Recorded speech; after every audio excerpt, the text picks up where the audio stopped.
A little bit. Congratulations. Thank you. I appreciate it.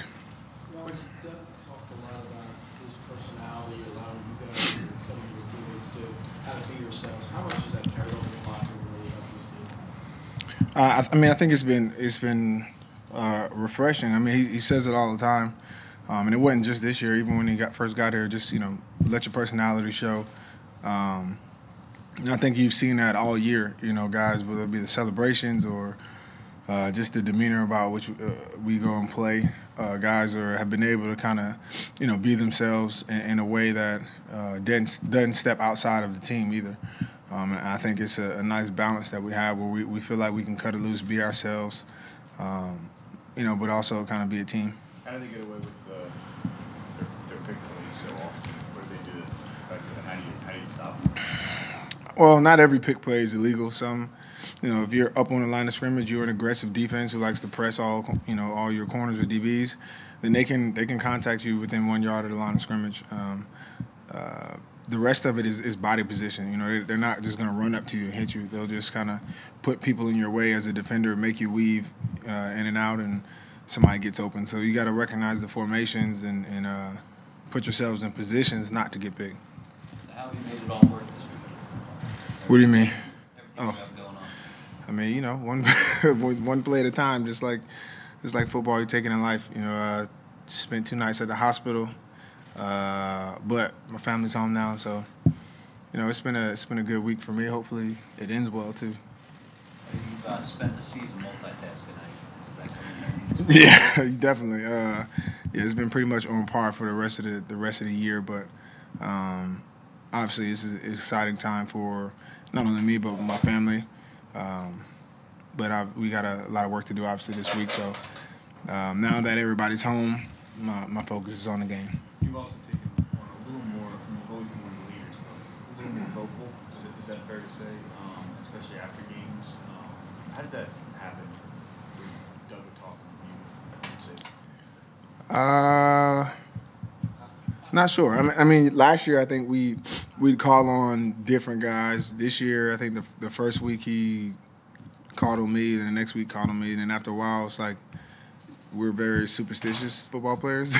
So when you're winning, you don't change anything, and I end up just kind of being that guy. But obviously it's a role that I embrace. Yeah, now the Coliseum after the Wentz injury, that clip has circulated. What were you trying to get across to your teammates in that moment when you kind of addressed them right away about what needed to happen?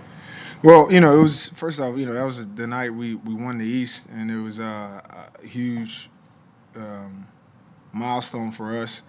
And knowing that the media was getting ready to come in right after that, and everything that they would want to talk about is, how do you move forward? What's going on with your guys' dreams? Is it over? And those seeds of doubt and words of doubt were getting ready to come. And so what I wanted to make sure was that that there was a message of confidence and perspective before they had to actually address the media, to let everybody know that, yes, let's get this out the way. Obviously, we all hurt for Carson. This is a huge blow to the team, but in no way does it change our goals. No way does it change our demeanor about which we go do our work.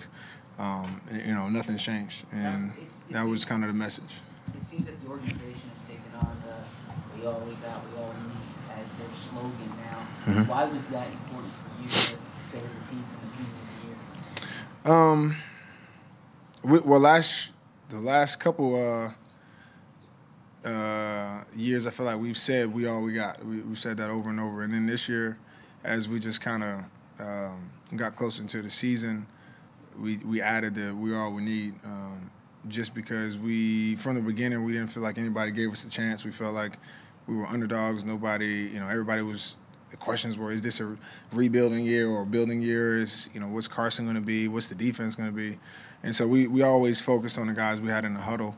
And I think obviously that mentality is coming in handy it's been handy for us all year, losing the amount of guys that we've lost and facing a lot of the adversity we've had, to have that mentality that we are sufficient, that the guys we have in this room can get it done no matter what's in front of us.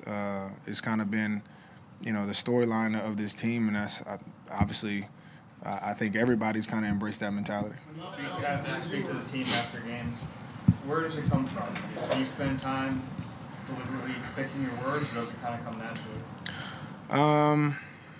I mean, I literally, we come in, Doug talks to the team a little bit, and then I talk. So most of it is just kind of off of my heart, and I kind of try to analyze the situation, where we are as a team, do a little bit of reflection, but make sure that it's not just an emotional response, to keep everybody in perspective, just because it's easy to get too high or too low after a win or loss. It's easy to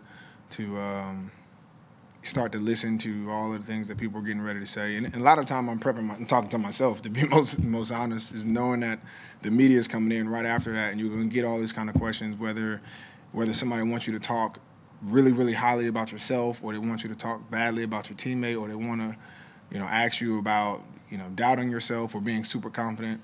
All of those things you've kind of got to temper.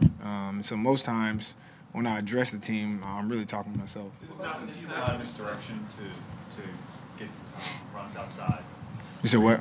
Do they use a lot of misdirection? The Falcons? Yeah, I'm sorry, the Vikings, to get on the runs outside, to get space out there? Not any more than anybody else we've faced. How pivotal was that moment, do you think, that first, when Carson first went out and you guys came back to it? I think they drove down the field and scored, and then you guys ended up winning. Those first moments for this team to kind of realize, hey, the season's going on, and how important was that, just that moment of knowing it wasn't over and getting through that initial shock? Yeah, I mean, getting that win out in L.A., I mean, that was huge for us. One, it was for the division, and secondly,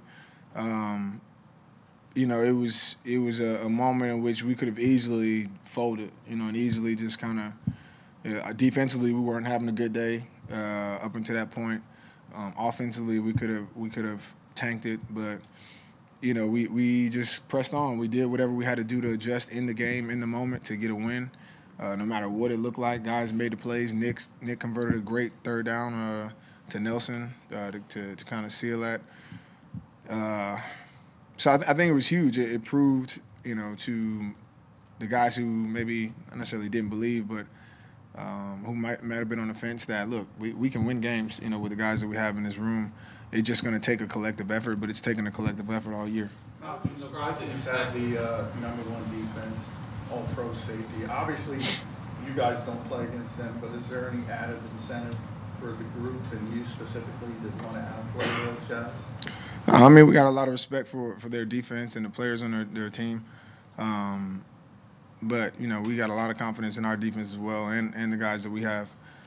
So, no, we're not focused on them. We want to have a big performance for ourselves. It's our home. It's our crowd. The crowd gets up for the defense. And so in order to make it a home field advantage, we've got to play well. And that's what we fully anticipate doing. Malcolm, could you describe the impact that Fletcher Cox has up front there? Has it helped you guys on the back end, what they're able to do up there? Our whole front, they make our defense go.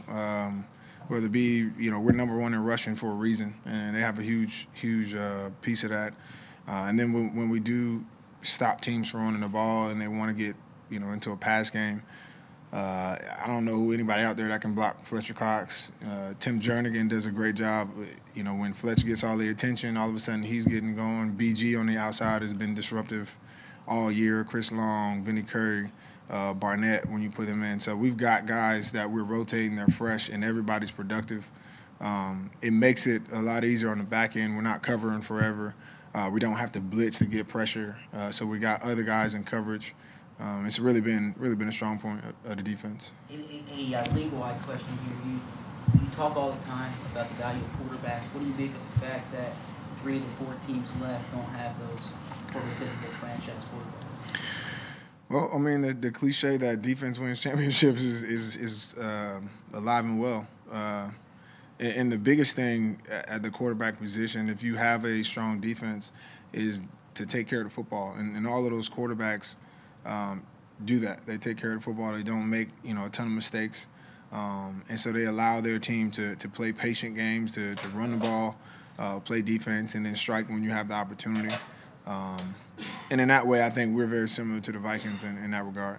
Malcolm, when we ask Doug reasons why you've been successful as a team, one of the reasons he'll give that doesn't get talked about a lot of stuff that happens with guys off the field and the way they conduct themselves. Can you talk a little bit about the character of the roster and what kind of role that's played in where you are now? Yeah, I think, you look in every NFL locker room, there's guys that get out in the community pretty often, especially on their days off. But this is probably the most proactive locker room I've been in, where guys are not only, doing just some of the team activities that are out there, but they have their own foundations, their own initiatives that they're going out and engaging the community and sacrificing, time. It's not just a bye week or whenever. It's even in the thick of it, you're in the playoffs when you could easily have an excuse not to do anything. Guys are still investing into their community. We feel a special connection to the city. And that's not just your star players. That's all the way down to practice squad. And it's been fun. So I think when you have a group of guys that care about the community, the city, care about each other, it just makes for a unique locker room. And we've said all year it's been a special year, and that's definitely a part of it. Doug has talked often about ownership as kind of one of his principal themes this year. How has he explained that to you guys, and how has that resonated with the players? Well, I mean, it's every aspect of what we do in this building. He wants us to have ownership in it. And so whether it's, the way that we prepare our practices, our lifts, what you do at home as an individual, how you take care of your body, our success and where this team goes is completely predicated by what we do as individuals. And so everybody owns their role on the team. And feels like their role can be the difference, whether you're a practice squad guy giving the reps, for the scout team, whether you're the starter and or the leader on the team, you're making sure you're holding guys accountable, whether you're the coach, making sure you're prepared, you have the players in the right position. Everybody has a role, and we've all got to feel like our role is important, have to take ownership in that. And I think guys have embraced it. It's been great to be able to have open dialogue with the coaches, whether it be through scheme or just whatever's going on with the team. So everybody feels like they have a voice. Everybody feels like they own a piece of what we've done this year. All right, thanks, guys. Locker room's open now.